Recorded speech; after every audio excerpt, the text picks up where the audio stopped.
Hey everybody, and welcome back to PK Plays Kingdom Hearts 1 Final Mix, part number 8, I believe. One second.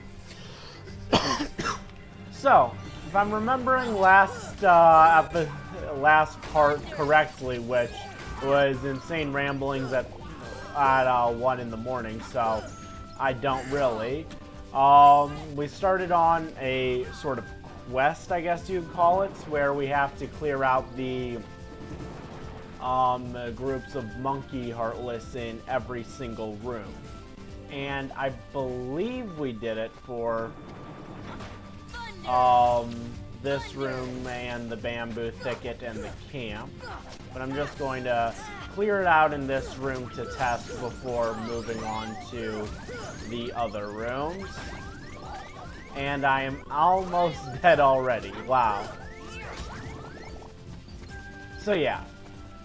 What this means is we have to, let's see, go to Hippo's Lagoon, parkour up, go to the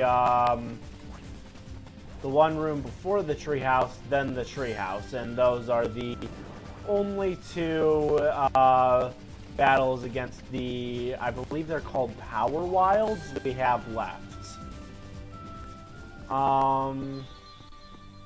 Yeah.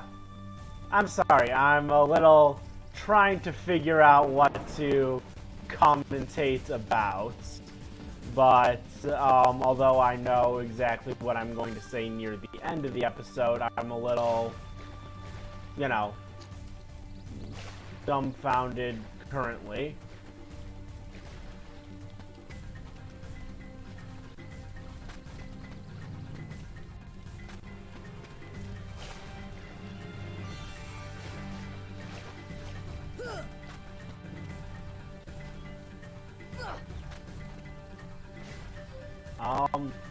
This sure is some good music.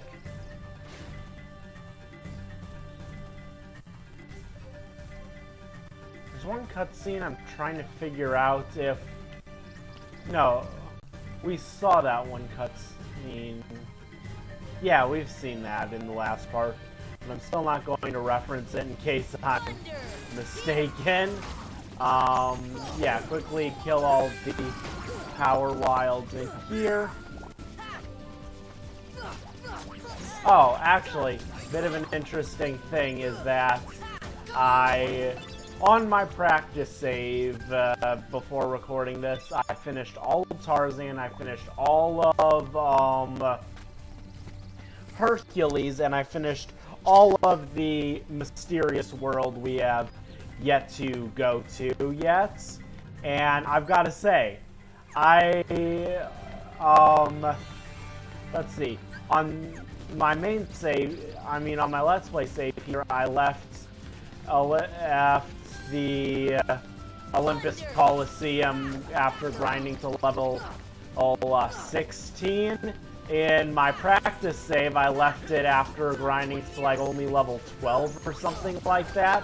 So the fights were all super hard in my practice save, but now because I like literally just did them, I'm like, wow, I'm like 5 levels higher than I was before. This is fairly easy. But just because it's proud mode, you know, I still can't just expect to win every single fight. I have to, you know, at least try a little bit. Now, here's one of the things that I remember distinctly as a kid. I remember whenever you would go down this tree, it would have you select an option, hey, which tree course do you want to do? Like, do you want to do beginner, expert, advanced, something like that? And yeah, when you first did it, it went on this, but there was like 6 other tree courses I'm wanting to say. And yeah, I could have sworn that was a thing, but when I first played Kingdom Hearts 1, I was like circa 8 years old. Pretty sure I improperly used the term circa, because that's specifically for dates. I don't know if I can use that for age, but whatever.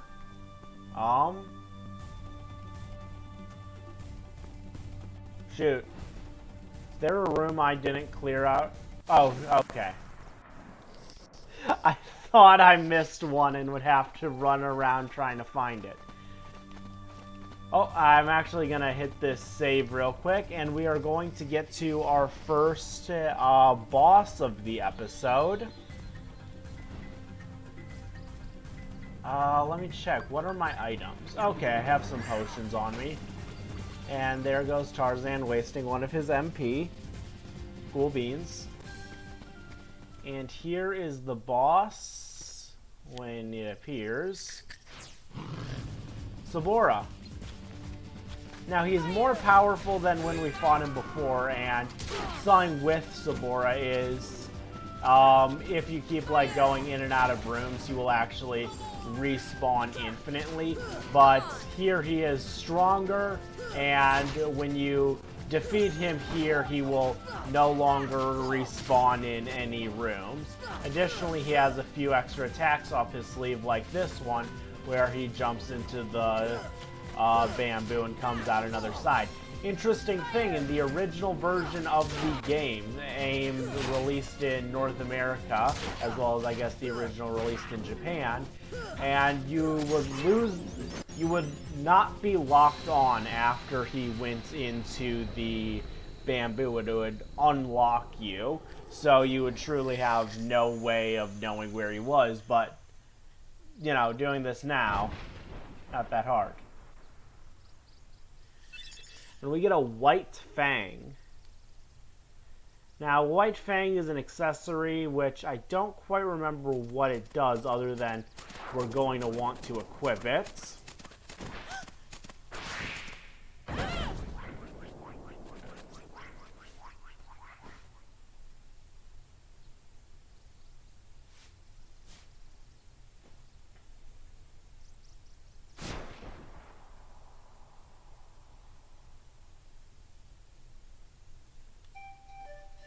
Okay.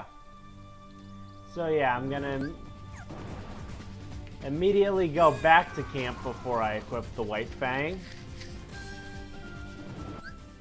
Immediately go into the tent before I equip the White Fang.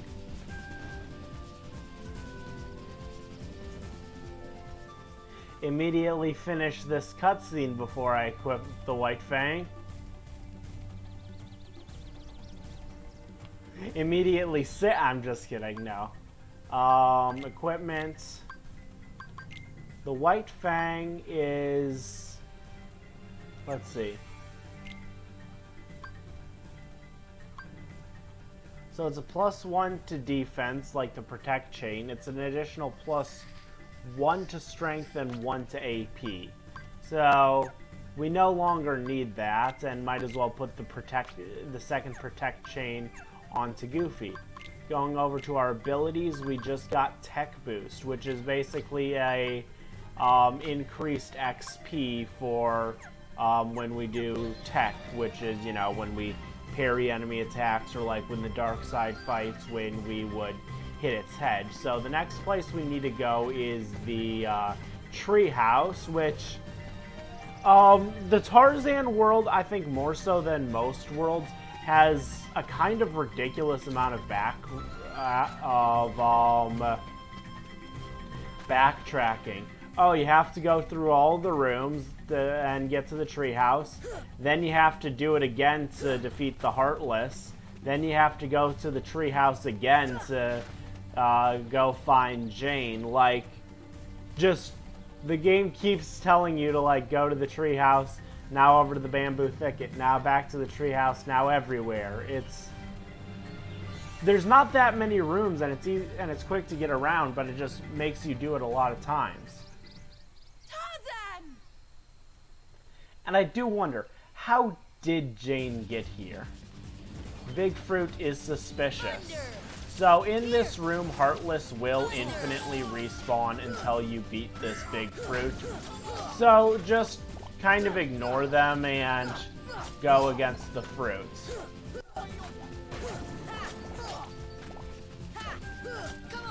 Actually, let's see. I'm gonna kill enough Heartless to get a magic pack, because there's something I want to show off. Okay. So this is actually a semi-decent grinding place if you want to just kind of like go in circles, killing all of the power wilds as they spawn.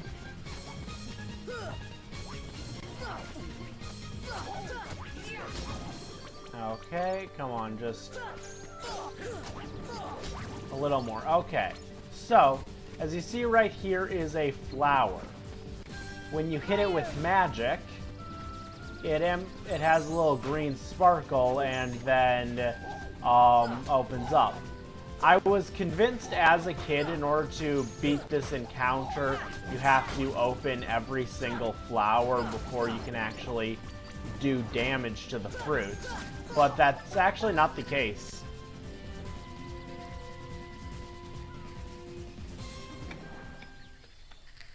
This comes back to what I infinitely say, that Tarzan was this mystical place for me as a kid that was beyond confusing, but now not so much.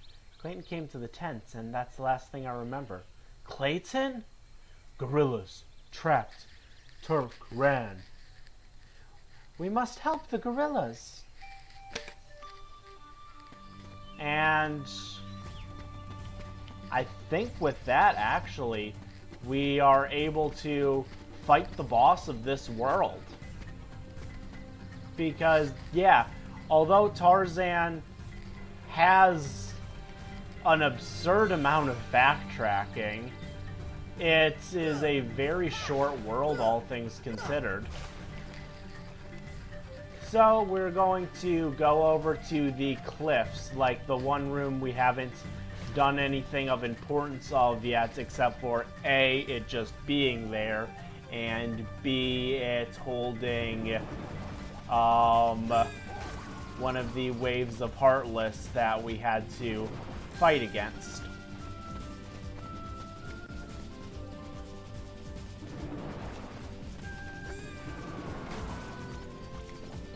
But first, oh no, I know exactly how I'm gonna do this. Let's go in and fight against Clayton.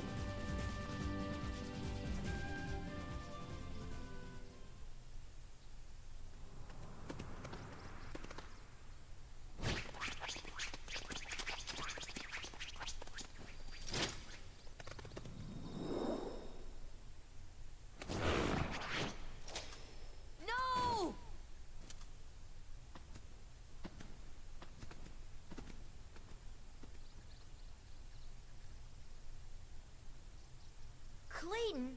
Not Clayton. Not Clayton.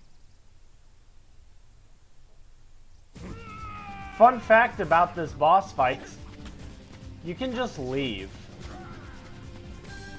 Which is what we're actually going to be doing. Because I have a question for you. And this can be about your favorite game, or just a game you replay often, or just a game you've played more than once. You know that feeling, or hell, even a game you've just played once, especially if it's like a long RPG like Kingdom Hearts. When you start a...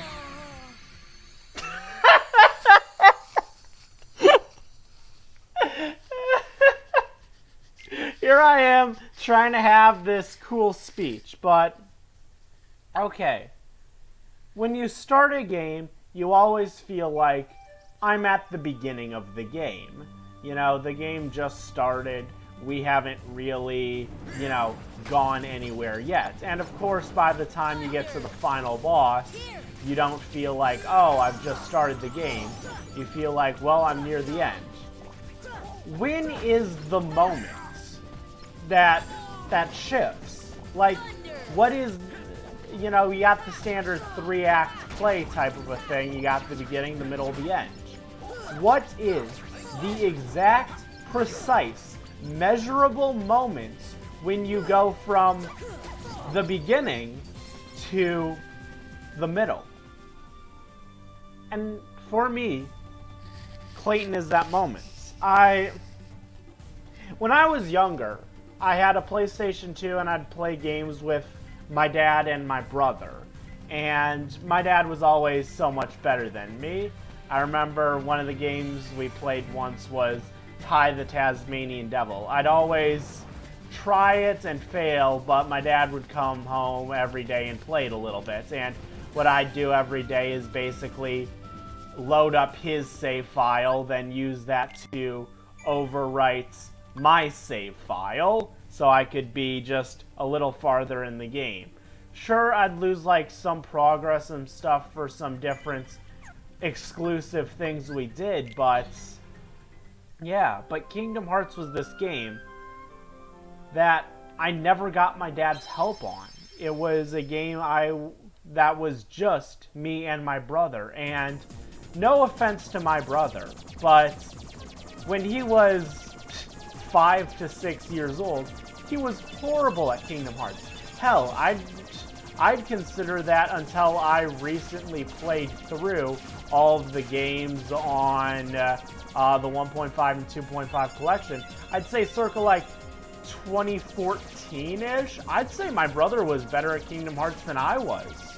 Like, and I sort of had that realization earlier today, but yeah, I think my brother was better at Kingdom Hearts than I was, but like, not when we were this young. And I have a fun story with Kingdom Hearts. So we initially rented the game, and we got to, because we saw our cousins playing it, right?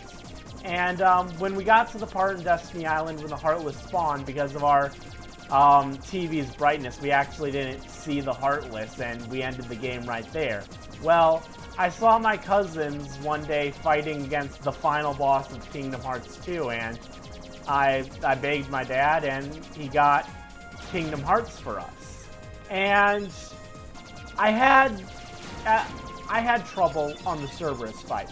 I actually did manage to eventually do the Cerberus fights, but I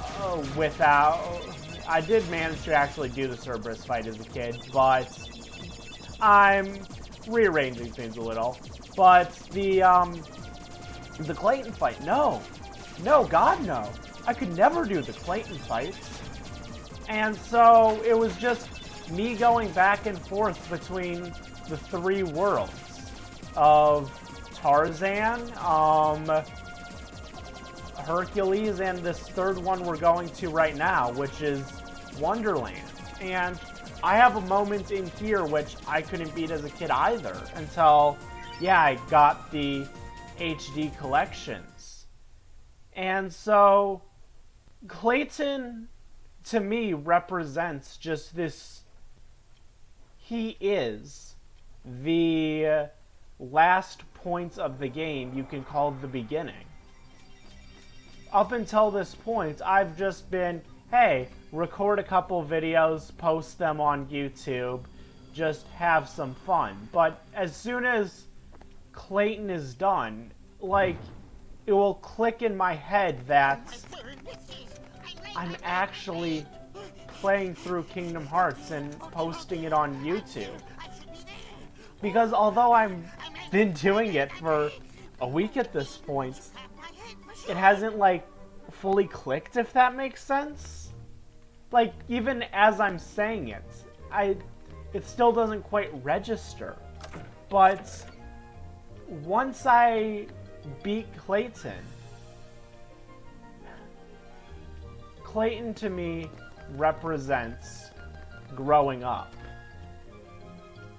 When he is How did he get so small? the end of childhood. No, you're simply too big. And that's what he means to me, because even when I was unable to play Kingdom Hearts 1, I watched all the cutscenes of the other games, and I played the games I could. But I need a bit more sleep. I had to be 15 before I would ever actually fight Clayton. Over there. No, it was Christmas of 2015. I was 16. I was driving And when I first played Kingdom Hearts, I was 8. I doubled my age. And so Clayton represents the end of childhood. No moment in Kingdom Hearts 1 after the Clayton fights holds any nostalgia for me. Because it wasn't my childhood. And this is weird to say that Kingdom Hearts 1 is potentially the least nostalgic game in the series for me. And that's why I consider, like, moments after the Clayton fight to be a different game in my head. Now, completely shutting up what I was saying earlier, I mentioned how Kingdom Hearts is famous for using all of the original voice actors. I had the numbers pulled up before, but I don't anymore. But this is the same voice actress for Alice. The original Alice in Wonderland was like... Okay, one second. I'm Googling this. Sorry. The last episode was Sleepy Rambling. This is, Nostalgic Rambling. So, Alice in Wonderland, no, not the 2010 version. You know, I've actually still never seen the 2010 version of Alice in Wonderland, but Alice in Wonderland was originally released in 1951. And and Kingdom Hearts was 2002. Like, do the math there. 51 years after Alice in Wonderland came out, Alice was asked to reprise her role. And she does. And she sounds the same. Let's listen.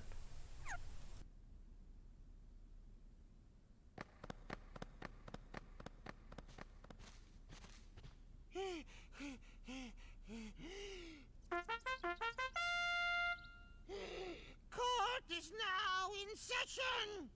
I'm on trial? But why?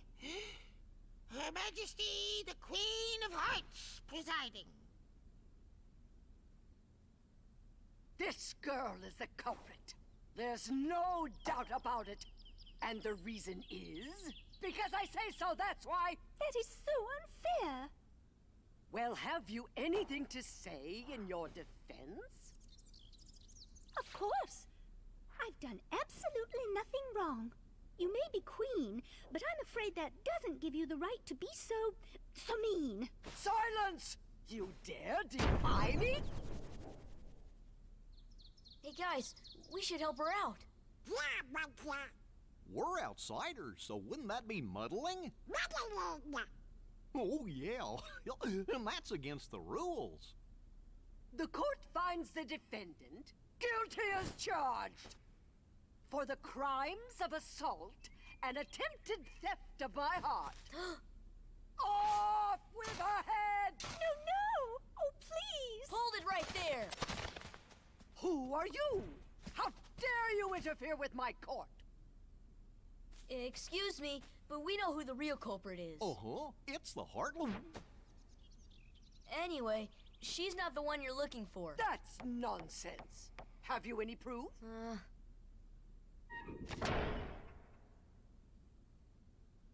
Bring me evidence of Alice's innocence. Fail, and it's off with all of your heads. Gather as much or as little as you please. Report back here once you're ready. So, one thing I like is, as I pointed out with Tarzan, key characters are removed from the movie. And it's kind of funny, considering the name of the game is Kingdom Hearts. The King of Hearts makes no appearance. And like, kind of as we're seeing with both Tarzan and Hercules, while it kind of affects Sora's arc, they're not necessarily, like, plot important in a way. Like, the Disney characters besides Donald, Goofy, and Mickey, more or less mean nothing to the overall story. But yeah, so it's weird how with titles like The Queen of Hearts, like, if this was sort of a, you know, Infinity War type crossover where Disney characters were going to other worlds named Kingdom Hearts, you would expect Wonderland to be like an important linchpin, but it's not. And I don't know, there's something about Wonderland just being a box that's so weird, yet like so fitting that it's not even trying to have the illusion that it's anything but a box. And, you know, I'm not like, oh, I love the original Alice in Wonderland film or anything. I mean, I've seen it, I like it, but I don't know, just, I love the aesthetic of this room being a box. And with that being said, and I'm just going to give a rough rundown right now. The next parts will basically go as follows. Playing more of Wonderland, finishing Wonderland. The next, like, approximately 4 parts I'm estimating will be as follows, which are playing through Wonderland, finishing Tarzan, and finishing Hercules. So, yeah, that's the rough order I'm going to do things in. But, yeah, I'll see you guys next time on PK Plays Kingdom Hearts 1 Final Mix Part 9. See you guys then.